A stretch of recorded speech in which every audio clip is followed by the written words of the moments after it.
Universel Télévision vous présente les actualités universelles dans tous les domaines.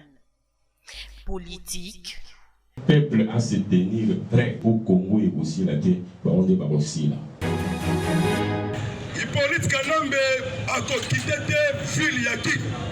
Azali a la province Yakitasa. A okende nulle part. Culture. Naibi ke fona kata masasamba naibi fona kota likinya naibi fona mosoponje naibi ke yabi logo fona longola ngo chaque temps avant abima okata nini mais soponje nani na likinya Religion. Si tu as la grâce de Dieu, apprends à te cacher. Ceux qui ont livré Joseph, ce sont ses propres frères. Et social. Abonnez-vous massivement sur notre chaîne YouTube Universel Télévision. Aimez et partagez nos émissions. Voilà, voici les miracles qui accompagneront tous ceux qui auront crié en mon nom. C'est le nom de Jésus, mesdames et messieurs, que nous parlerons ici dans cette émission. Vous allez Bella Kolanda Bisso. À travers cette émission, merci à la grande équipe de cette émission. Aujourd'hui, la prise de vie, comme d'habitude, est assurée par Junior Mboui. Merci à Baïnion, Sobalingarabongo, Jeffar Mikote, les journalistes du peuple. Merci à Moïse Yamomo, Nabiso Pesambote, na Dadou Mengi, Peselangambote, na Fili Assalempio. Avec lui, tu auras toujours Pio. Le tout comme un peu sur la Maïnion, c'est Talibongo, signe. Oyo qui s'arrête moto oyo azali posséder l'esprit moko pakala et puis comment est-ce que délivrance nango et puis ko salema si on a trop sur la bon l'homme de l'évangéliste Ernest Mungu de la qui que to zongela par rapport à des demandes ya balanda qui sont émission asuka na l'homme de Dieu évangéliste bonjour. Bonjour papa. Bonne santé papa. Nous avons besoin de bien. To zongela ce après dernière émission to sala kezaki na semaine ya suka ya campagne na yo l'invitation à Jésus lika indengeni. Oui, campagne est malamu mingi. Donc Nzambe akokisaki oyo alakaki kosala na campagne. Kanisa bien que campagne est un moment il y a confinement, pas de rassemblement, il y a plus de 20 personnes. Nzambe c'est plus de 1500 personnes. Ici quand tout le monde savait que ça le matin, il y a plus qui sont retirés. Mais Nzambe a prouvé vraiment le contraire pour dire que Azan Nzambe Aza au-dessus de Makambo aussi. Il y a eu belé, pasteur belé, Jésus-Christ. Donc vision, objectif. Il y a campagne voilà, merci. Et ça rend une question. Tant que vous lancez campagne, na prière na la prédication mingi na landa ko za toujours na petit banzambe na sali o yanga mission o etikali eza siko par na yo sala. Lors il y a réussite, il y a délivrance moko boy. O melobela kanini to sala ka onene. n'a pas mbola Nzambe parce que dans le baga délivrance c'est dans la capare na bisoté dans la capare Nzambe c'est lui qui opère les miracles c'est Dieu c'est lui qui délivre c'est Dieu et on a ça la rending on a po nazong saka gloire na ye pour nous quitter et comme que non ngai na sala rabo so ye pa na ngai boye to bat ba que non pasteur Ernest évangéliste Ernest de l'ingaraté il y a le non ngai na suki na kana koloba mais le reste yono muto sali donc soit na boya bokomona oyo nakosala plutôt que oyo nzamba kosala tolinga to démontrer que tout ça un instrument simple on nzamba zo utiliser akoki utiliser pe mutu mususu akoki utiliser mutu oyo alingi na ye yango zo mona pour nzambe alobela Moïse akoki utiliser nzete. Vous comprenez? Donc, mutu asala ka misala nyoso wana ezalaka ngate ezalaka bisote ezalaka nzambe auto linga toujours to tombolé to tient na place na. OK, voilà. To présenter bino église corps de Christ et surtout à Kinshasa. Condoléances papa bino apôtre Emmanuel Moulaya mbi auto kufatiki biso. Nous profitons aussi de représenter la sincère condoléances na famille nyoso famille mbi et puis na église cité Bethel Mobimba. Ou soit qui nouvelle wana to informer au cas si tu bien de vous informer là voilà qui vraiment plongé dans ma préparatif il y a quitte dimanche après quitte dimanche nous allons qui par na biso tripoger Mukendi où a fêté 65 ans d'âge 40 ans de ministère 40 ans de mariage et puis après on a nous allons qui pas de voilà biso le pasteur Soba où a célébré 15 ans de ministère de toute la journée et les collègues à l'église tina zonga butu na fatigue na lali il faut 5 heures na bima na surpris il y a koyo kangwe pa na bino na ko profiter pe na souhaiter mes condoléances na famille biologique il y a papa na biso Emmanuel Mbiye. Emmanuel Mbiye, même il y a famille spirituelle, église de Cité Bethel. Parce que Aza Moboko, Aza référence Namboka Nabiso. Nanzia na yeba tubele abongoli mitema, nanzia na yeba tubele bazongeli nzambe, nanzia na yeba tubele bayebi ko sambela. Donc son âme repose en paix, na yebi ki asali musana ye et tikete molimo na ye et kele kopema na kimia. Voilà, tikete molimo et papa Emmanuel Mbiye et pema na kimia. Merci na mon mboka Fabrice Mboyi l'homme dédié to peso mbo tozali kolanda biso. Merci na madame Solange azali kolanda biso. L'homme dédié to sula makambo tel bongo ba signe. Oyo elaxate moto moko azali captif na molimo moko songolo pakala. Émission suka to sala kino ser moko benga kinga pour me dire voilà mais quand peut que selon le sujet on a basala nzambe pour na munu yambaka régulièrement basala nzambe. Naza femme mariée mais à chaque fois que nala la kana mbal nanga na se retovaka bien surtout comme ba 4 5 heures ngana komi na mabele mbal nanga tikali kolo ya mbeto na ebité wana ikoza la basine ya nini chaque nous sur la na mbal na mbeto ya se retovaka na se mbala tikali likolo ya mbeto. A remarqué une fois, deux fois. On a remarqué en gros et ça. Il a raté, il a mais ça prouve qu'il y a un esprit méchant. Au Tibet, un esprit méchant. Il y a femme de nuit. Il y a manifesté pour nous quitter ça y est, nasser, y est alala. Et cela s'est fait spirituellement. Ils ont manifesté physique.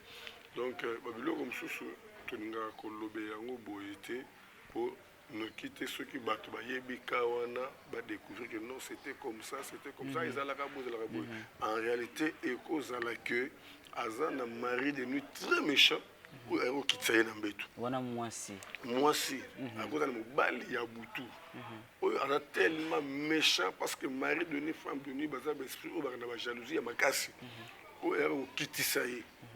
Pour Kabola ina mbali wana tout comme à cause de la mobile pays à cause de la femme de nuit ya méchante ayaka ko kikisa ye et ça la maka ndengo wana comment moi si akola la boye asutuki boye akute na ba on dirait que tout sangana mobile tout ça mais ça makambo ça les filles spirituellement comment physiquement de nenge moko il y a quelque chose qui se cache et pour avoir la précision il faut aya avec un contrôle prophétique, nous avons tel salé va détailler sur les singles pour aller carrément. Partant de quoi nous lobby et le coup où il s'allait d'une manière spirituelle, mais tu as un impact nango na physique. Par exemple, nous tout le bawana mututa mususu. Moi c'est peut-être à mon arrêt soit par un rapport na mari de nuit na tongo tanga la mukaka à sentir yango physiquement beau.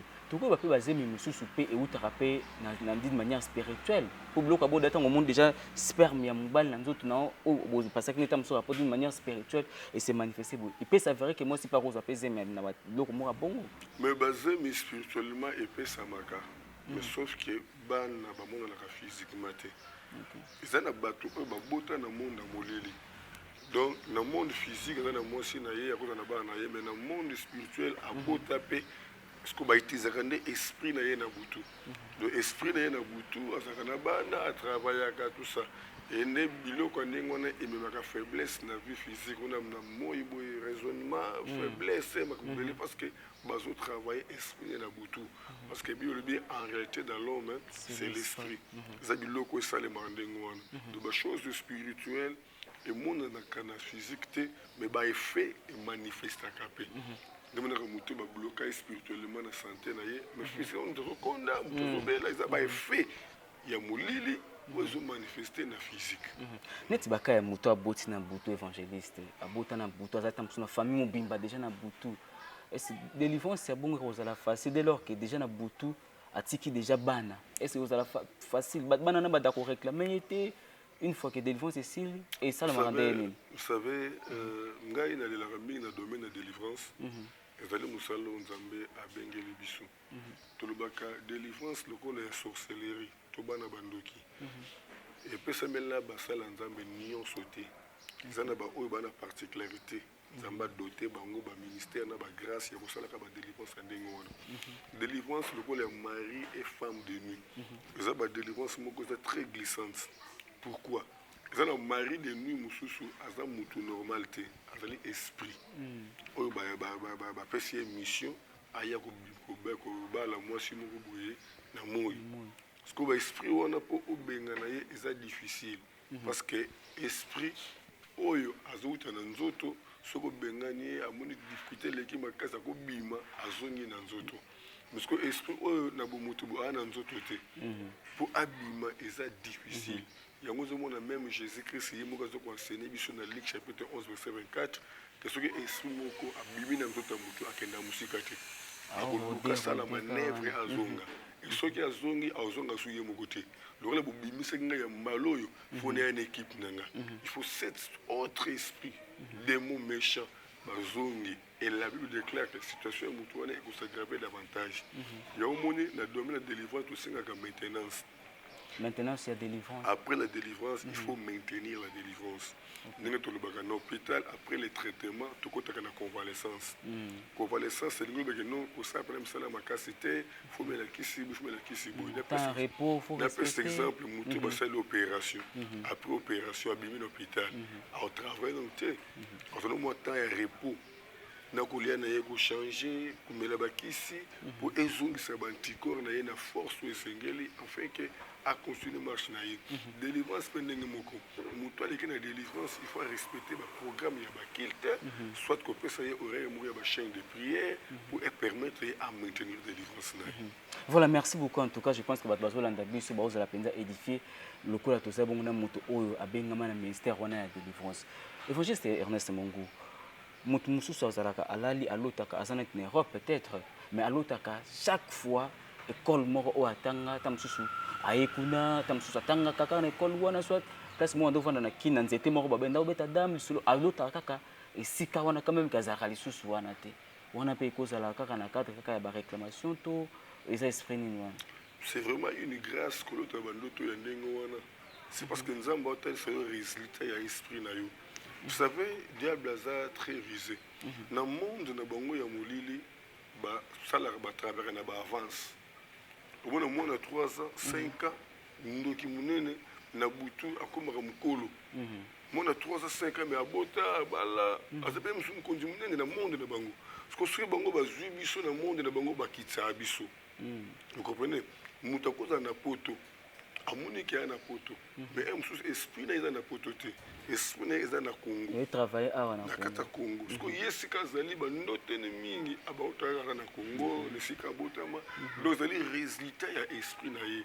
Parce que Bible esprit na Job 32 en réalité dans l'homme c'est l'esprit. Muta vivaka résultat ya esprit na ye. Vous comprenez?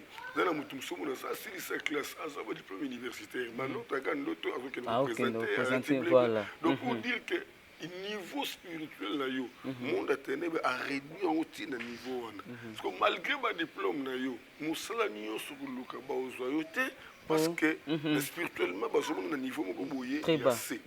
Vous comprenez? Même ndenge bana bazoke de représenter ba examen d'état ça na bana mususu diplôme na monde atenebe kangango batake na ebongo ça na beaucoup diable. Pour que je me dise que délivrance c'est belle, on a un boto la diplôme na ye pesa. To bonde tu diplôme to pesa mutu pas jouer. Et belle pe ba na poto mukanda au mona de quoi kenda au côté ba démarche par tous les moyens mukanda zotate. Les amis ça là et ça le manamboka Congo. Je vais vous dire une chose, toi na papa moko na poto abala moi si na ye na âge je crois il y a 35 ans na kanisi. Moi ça zobota te na poto ba yibi ko approfondir l'examen niveau ya likolo mais na kati na ba recherche ba sala ba examen ba ko découvrir que moi si a obus résultat à 70 ans. Mais moi na mukibo âge bo ngolo ba ni ba kundi bundi a local délivrance na ba catégorie nyonso ya bato et simba te à partir ya France a benga biso to koti ma bonde linzamba zo ba que non tant que nous avons moi si on a un mboka il y a mon qui va passer moi si on va passer moi cité moi si atikala na mboka besoin esprit ya koko mobange nge ba pesa il y a mon moi si libanda mais na kati ya moi si koko mobimba parce que moi si abani ko manifester ba caractéristique ya koko.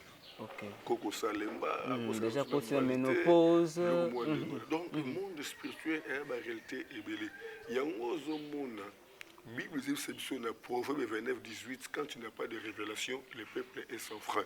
Une église doit avoir une révélation. Il y a d'autres choses, c'est que les révélation. Parce que le cas spirituel, c'est une maladie. Il y a comme on a tout passé, la fièvre, on a qui s'y a fièvre au méli. On a mis kate, on a qui s'y a fièvre, et là, il y a typhoïde. Après, ça va comme la qui s'y a fièvre, il faut mettre l'antibiotique. Bon, sous fièvre, il y a malaria. Le poste de traitement est bien, il faut les cas dans la révélation spirituelle. Il y a un monde qui est difficile dans l'église, il y a une révélation pour traiter la délivrance. Il y a un peu dans le bakaboui. L'église, il y a un dépôt pharmaceutique. Dans le dépôt pharmaceutique, ce n'est pas tous les dépôts, il y a tous les médicaments. Il y a des médicaments, il y a des dépôts, il faut que les dépôts. En tout cas, marque question qui est dans le dépôt, il y a des églises. Il y a des grâce et exhortation.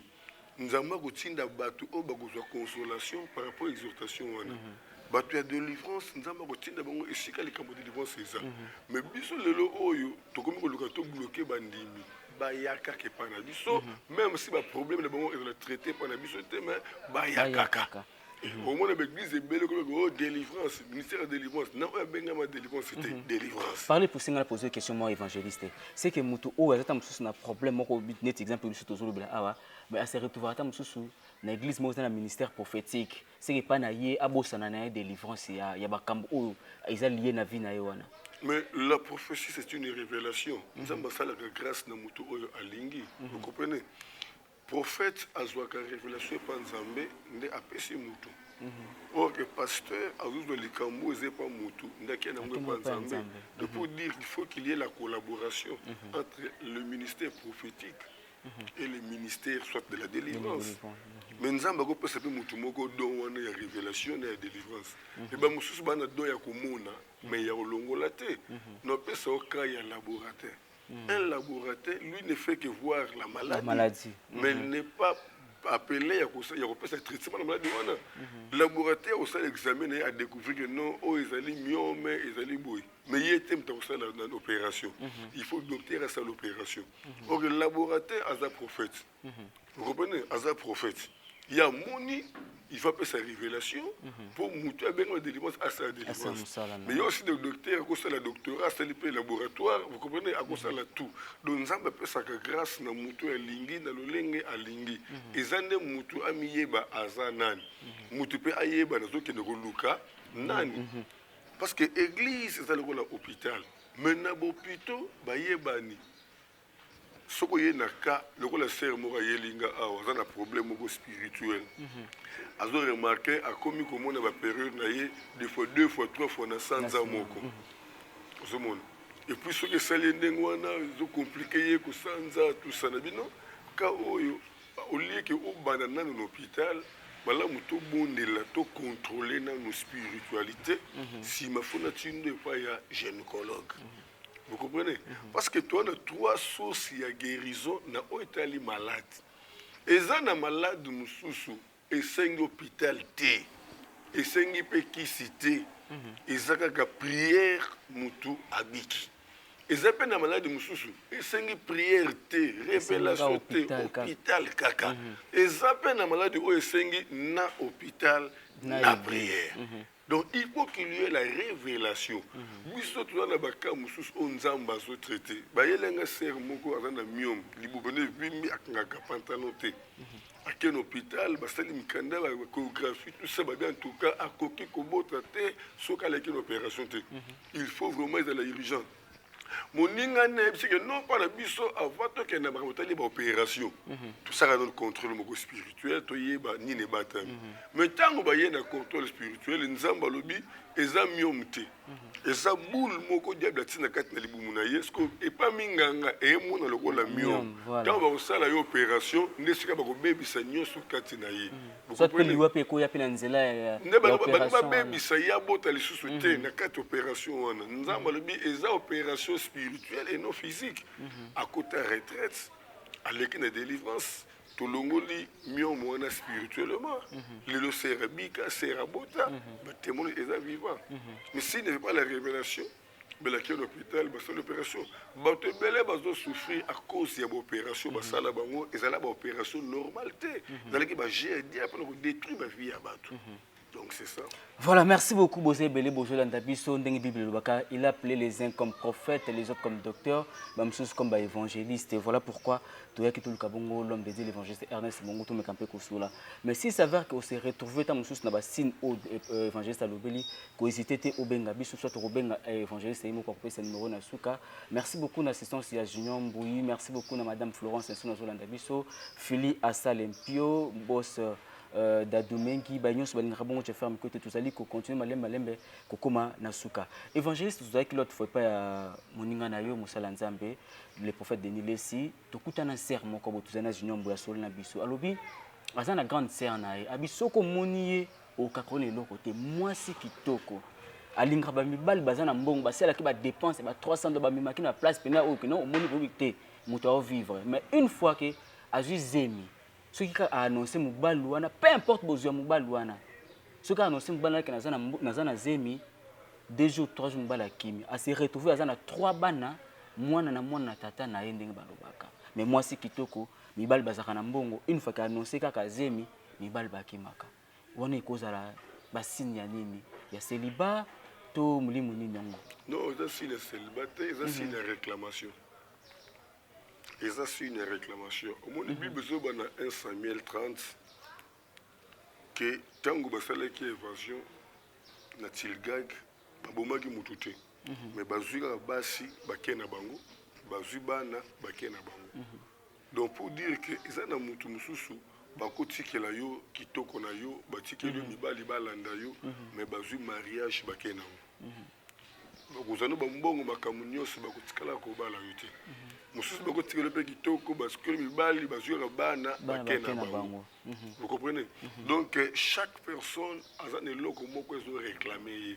Ya wale bisaka bandeko pona ko ya contrôle prophétique ko ya ka te poser un problème tozobela. Ya ka pe oyeba histoire spirituelle na yo ezandeni.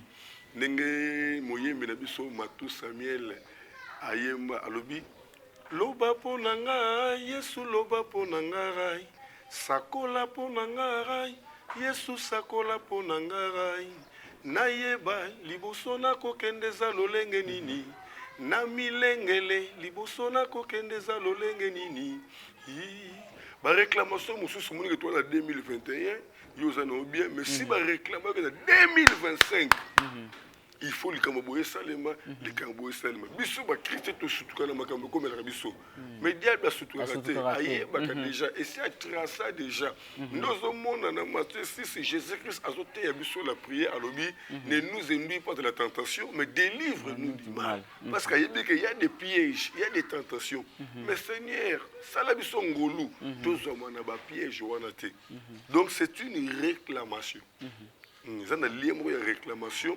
oyo akovanda ensemble na mobalité babota bana ça réclamation bakovanda bien bakolia bien mais ce comme moi na ye amba fois kende ça réclamation.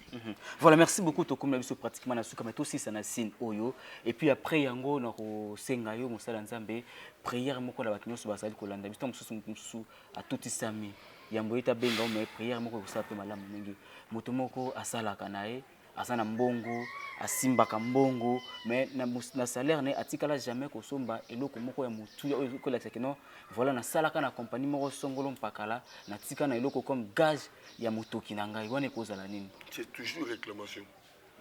Le réclamation la bandenge beleza réclamation mingi c'est le makana maloba azwa na mbongo azane mosala asima na mbongo mais au bénéficier na ngote au sel angre lo moté ndozo mona bato basala na ba fonction minene basima mbongo belé mais alonga musala comme ko souffrir otali vie ya lelo na 5 ans passé ondi moteke muto na 5 ans passé yene to yebaka na position ko songolo donc suba kanse zaki mbongo kisi oui c'est une réclamation c'est vraiment une réclamation et belé bazo vivre ba vie ya ndengo wana ngana yebi ndiko moko boy a gagner montant moko likolo à peu près $20,000.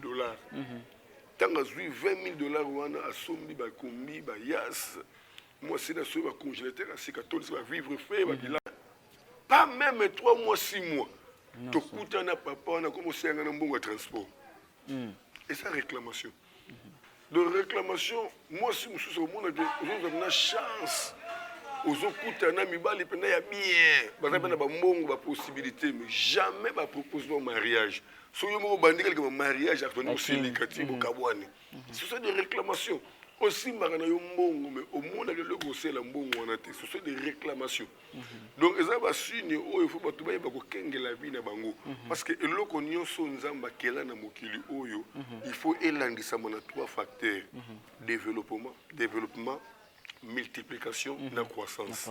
Ce qui biloko ont manifesté na oyo sala, faut vérifier et avoir une réclamation. Moi na bota maka lobate atambolate, à mon raté, moi na bota maka aveugle, infirme, miwe. Mais au fur et à mesure poussa na miso développement. Même na mumbongo na biso, na misa na biso, il faut quand même développement. Yo le ozo chaussé sur 42 na zo mona mettons au bout de combien. Donc il faut toujours qu'il y ait un développement. Ce que vous le développement, c'est qu'il y a une réclamation quelque part.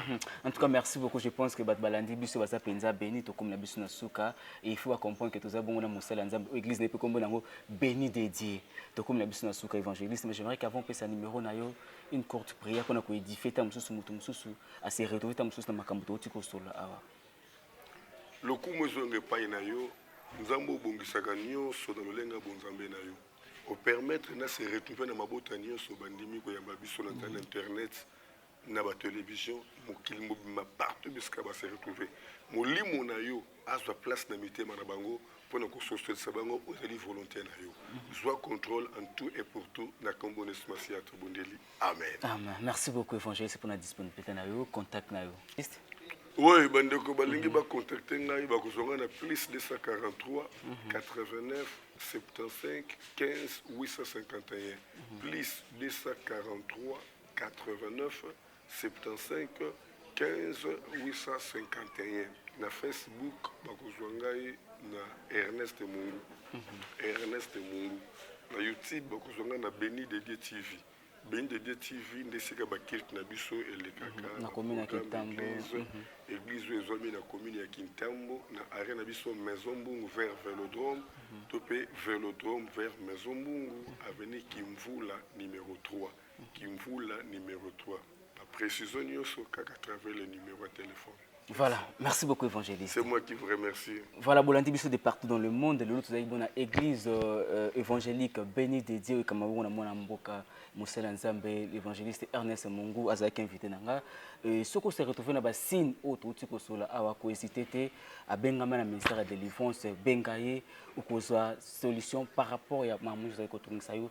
Merci na assistance stationnaire mbuna caméra, merci na mona Moussela Nzambe monene depuis Mboka France. Fabrice Mbouina Pessiomboti, merci na papa Fili Assalempio, merci na madame Florence Ntona, merci na Dadou Menki, merci na Moïse Yamomo Peselanga Mbote, na Thierry Mukendi. Bagnos Balingra Bongo, je ferme côté. Ceux qui sont massis à Zongité, on a prochainement, même plaisir, même rendez-vous. Merci et bye bye.